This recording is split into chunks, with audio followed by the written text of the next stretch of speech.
Here we are, grade 11s, at trigonometric identities. Now, if you guys think back to the first few videos on this channel that dealt with trig, you'll remember that I said in grade 11, everything links together. So what we do is teach you a set of skills and give you a whole bunch of tools that you will then use to answer questions. And it's up to you to figure out how to put all those tools together. Now, the first set of tools that I gave you was that new and updated cast diagram. And you'll remember that cast diagram had cofunctions and reductions and all those negative angles on it. And you could apply those negative angles to simplify algebraic expressions. And it turned obtuse angles into acute angles, swapped between sine and cos. But as long as you memorized which ones applied where and where they sat in that cast diagram, they are actually fairly easy to do. And it's going to be the same with identities now, because that's the second tool that I'm going to introduce you to, the idea of identities. And in the beginning, it may seem difficult, but as you start to memorize them and apply them a little bit more in questions, you'll see that they're actually not so bad. The problem, though, that people have when it comes to trig identities is the fact that there is algebra everywhere.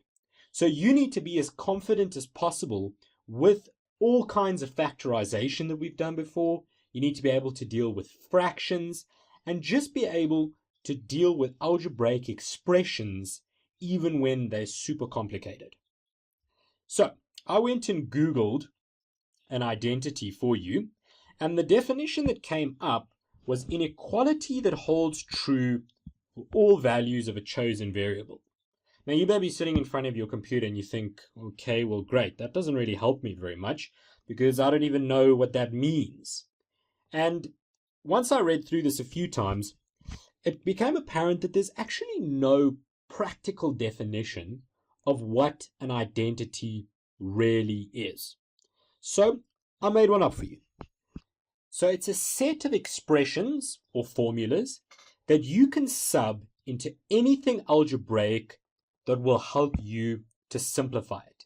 Now, when I say anything algebraic, I'm literally talking about equations. I'm talking about algebraic expressions that you want to simplify.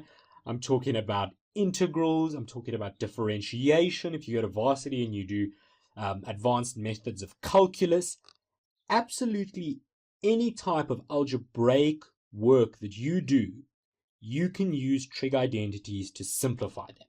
So that's what it is.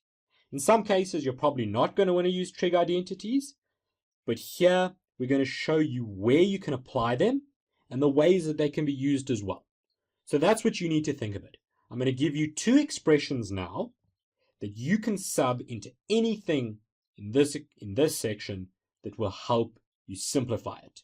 Okay, so the first identity, and we only do two in grade 11, but there are millions, if not hundreds of millions of trig identities, but we only worry about two in grade 11.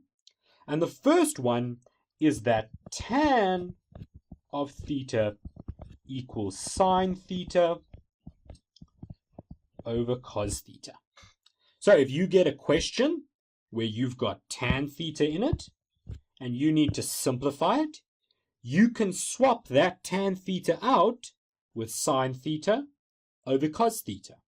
And remember that the angle doesn't matter. As long as they're all the same, it works. So it can be tan x equals sine x over cos x. Anything like that works. And if you'd like me now just to link it back to this definition over here, what this is saying to us is that it's an equality, so there's the equality, which holds true for all values of a chosen variable. So the chosen variable is theta, and what you will see is that this expression over here will be true. It will always work no matter what the angle is. So if theta was equal to 10 degrees or theta was equal to 1,000 degrees, it would always work out that tan theta is sine theta over cos theta. Now for identity number 2. And this one we call the squares identity. So that's its proper name, squares identity. And it is as follows. It says that sine squared theta plus cos squared theta equals 1. That's the squares identity.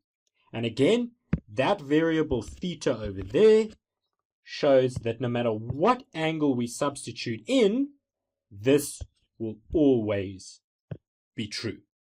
What's important about the squares identity, though, is that it comes in different variations. So I can take this expression over here, and you could almost think of it as that is our main identity.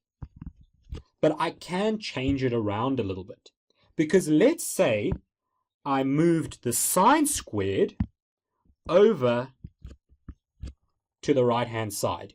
Do you see then we would get that cos squared theta is 1 minus sine squared theta. And I could do the same thing if I decided that I was going to take the cos squared theta and move it over to the right-hand side. So if I moved the cos squared over, I would be left with sine squared theta is equal to 1 minus cos squared theta.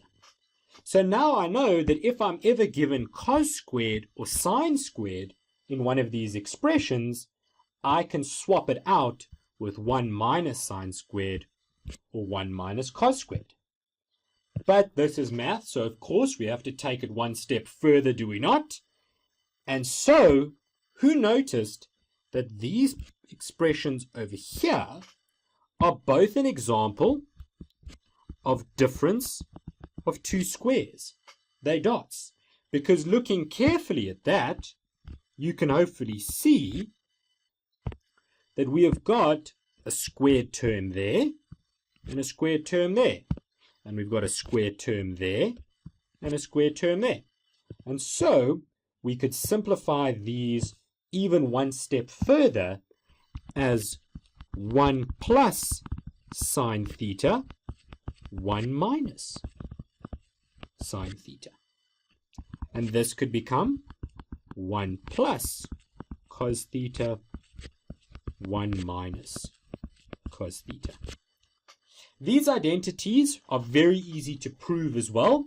If you go and draw out a Cartesian plane like this, with your coordinates x, y over there, and your length r over there, and you go and compare opposite over hypotenuse for sine and cos, you will get tan if you divide them by each other, and you can do the same thing to get this formula over here. It's not important that you know the proof, and if you do go and look in your textbook, it is there for you to go and see, or you could go and Google how they prove it, but it's very easy to do so, and you won't be tested on it, so it's not too much of an issue. The question remains, though, in what ways can we ask you to deal with these identities? So how could we ask you to use them in a question? And so here is an example of a trig identity question. And the way this will be worded to you is to prove, so that's the key word, to prove that this is true. Now, whenever you see a question in maths that says prove, what you have to do is break it down into its left-hand side and its right-hand side. So over here is the left-hand side, and there's the right-hand side. Generally speaking, with trig identities, you will always start on the left-hand side because it will be more complex. And it's the same here. This is definitely more complex than the right-hand side. However, in certain cases, if your identity is complex on both sides, then you will first deal with the left-hand side, and then you will deal with the right-hand side, and you will prove that they are equal. So I hope from that you gather that this is not an equation. It is not an equation. It is a proof. Okay, so just to write out the left-hand side, it's sine x over 1 plus cos x plus 1 over tan x. And there's a set of steps that you can work through when solving trig identities or when proving trig identities. The first thing to do is to always make a left-hand side and a right-hand side. Starting on the left-hand side, you will do your working. You will then look for any tans that you have in the question, and you will go and change those tans to sine over cos using our first identity. If they have any fractions in the question, then you're going to use a lowest common denominator and add them like you would in normal algebra. If you've got a fraction over a fraction, then you would simplify that just as you would any other way first. You also want to be looking out for anything that you can factorize. You want to be looking out for anywhere that you can use that squares identity. And basically what you're trying to do is use combinations of these identities to simplify this expression over here. Now, there's no set way that you can approach these identities that will work every single time.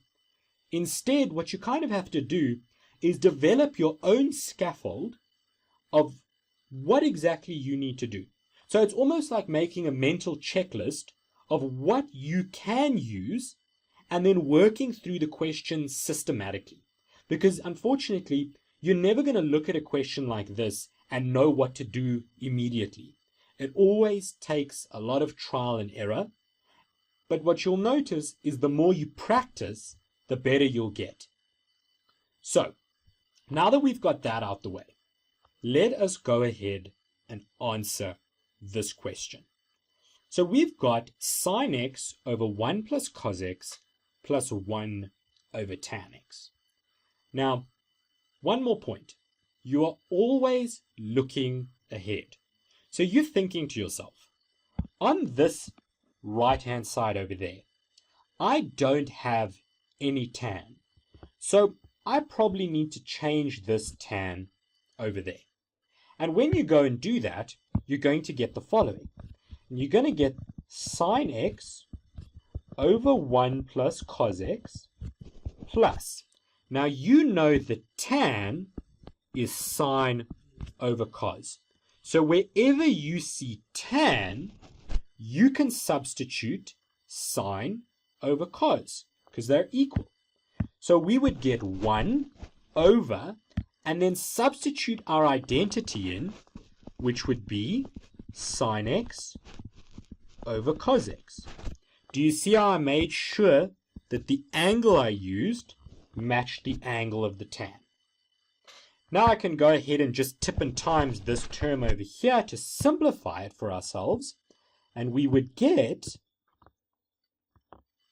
that sine x over 1 plus cos x plus cos x over sine x when I tip and times.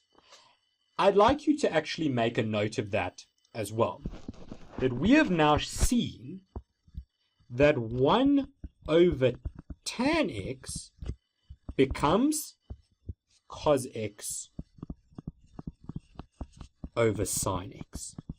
Now you don't need to remember this, but it does become very useful going forward.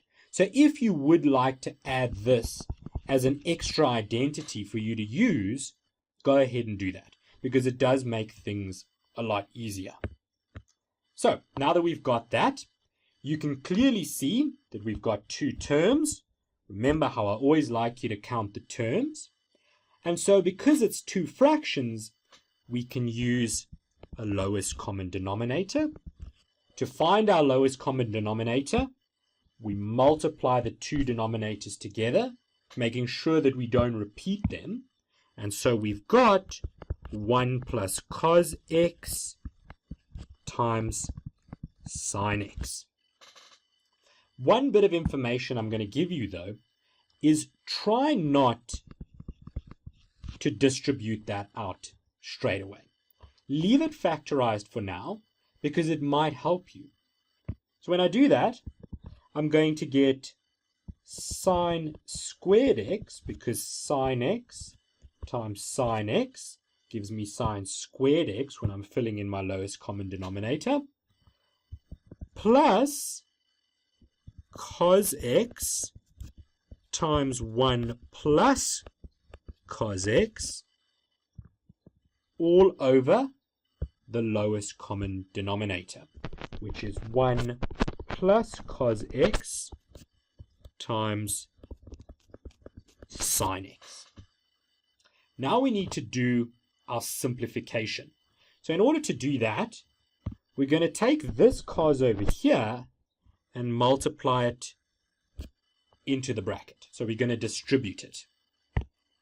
So to distribute it, we're going to get sine squared x plus, and then it's cos x times 1, which is just cos x, and then cos x times cos x, which is cos squared x, all over 1 plus cos x times sine x. So do you see, I'm not multiplying or distributing that out immediately. Instead, I'm being patient, because when we're dealing with trig identities, our goal is always to reduce the number of terms that we have. So in the numerator, do you see how we've got 3 terms? Whereas in the denominator, we've only got 1 term. So why would I want to increase that number of terms? Because I know that when I've got 1 term, I'm allowed to cancel. So I'm basically being patient until I get to a point where I can cancel things out. Looking at this numerator though, you'll see that we have no like terms, because cos and cos squared x are not the same thing, the same way x squared and x are not the same thing. So when you get to a point like this, you can call on your identities to help you. And do you see immediately that we've got a sine squared and a cos squared? And you remember that sine squared x plus cos squared x is 1. So there's my sine squared and there's my cos squared. And I can rearrange that top then so that they're next to each other. And this is an unnecessary step. You don't have to do that. You could just go straight to putting the 1 in. But to just show you, we'll add it in. So 1 plus cos x times sine x. And so there's our sine x and our cos squared x. And we know that together they become 1. So I can substitute 1 in for that entire piece there. So it will become 1 plus cos x over 1 plus cos x times sine x. Now, it's very easy to simplify because that bracket will cancel with the terms on top, and we will be left with 1 over sine x. And going back to the original question, you will see that we were trying to prove that this became 1 over sine x. And so now that we've proved it, we can say, therefore, left-hand side equals right-hand side. So, quite a difficult question to begin with, but you now see the application of these trig identities. Go to your textbook and start working through the very easy ones first, and then build up to the more difficult ones. But as you can see, when we're dealing with these identities, it's very algebraic, and you need to be as comfortable as possible with your algebra. At the same time, you also need to be patient, making sure that you reduce the number of terms so that you can cancel things out, and also knowing when to go and substitute those identities in. If there's anything that you should be taking away from this question, is where I was able to substitute the identities in. Let's have a look at one more example now. So again, this question will say to us, prove the following identity. So I've written your identities out on the side, and your steps should be coming up now. And so we're going to work through it systematically. In an exam or a test, you're going to approach it in the exact same way. You've now got your class diagram written down on the side of your page, and you've got your identities written out. And we're going to look at this question and work through it algebraically, and then discovering when we need to go and sub those identities in. So, to begin, step number 1, we've got to write out left-hand side, and the left-hand side is 1 over cos theta minus tan theta, and that entire bracket is squared. Guys, when a bracket is squared, and there's more than one term, make sure you remember to FOIL. So, dealing with this question, you know from your rules of BODMAS that we should start with the bracket first. Again, looking at the right-hand side, there is no tan theta, so we're probably going to need to change that tan straight away. And in most questions, you will need to change the tan straight away. So, we've got tan, and wherever we see tan, we can substitute in the sine theta over cos theta. So it will be sine theta over cos theta, and that bracket is all squared. Do you now see that we have the same denominator? So we've got a lowest common denominator already. We don't need to do any work. So writing it out with the lowest common denominator will give us 1 minus sine theta over cos theta all squared.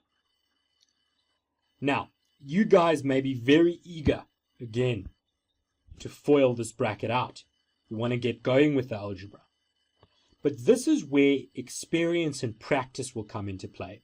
Because if you go back up and look at your right-hand side, do you see that we have 1 minus sine theta at the top, which is exactly what we have at the top there now. So maybe for a second, we shouldn't FOIL it out because it might help us in a few steps' time. So what I mean by that is square out your bracket, but leave it as 1 minus sine theta all squared over cos squared theta. I've still used the square on the outside, but I just haven't moved too many steps ahead. Because for many of us, and myself included, we're very eager to FOIL out a bracket like this. But when you look ahead, you see that maybe there's a better idea. And that just comes with practice. If you had FOILed it out, that's fine. But chances are you would have just needed to factorize it again in the last step. So, now that I've done that, you can see that it becomes quite difficult to simplify anymore. So when it becomes difficult to simplify, we have to turn to our identities. But looking at this question, we don't really have anything straightforward, do we? So we might have to use one of the variations of this identity. So you'll remember those variations are cos squared theta is 1 minus sine squared theta, and sine squared theta is 1 minus cos squared theta. And now do you see? We've got a cos squared there and a cos squared there. So we can actually swap this cos squared with the 1 minus sine squared.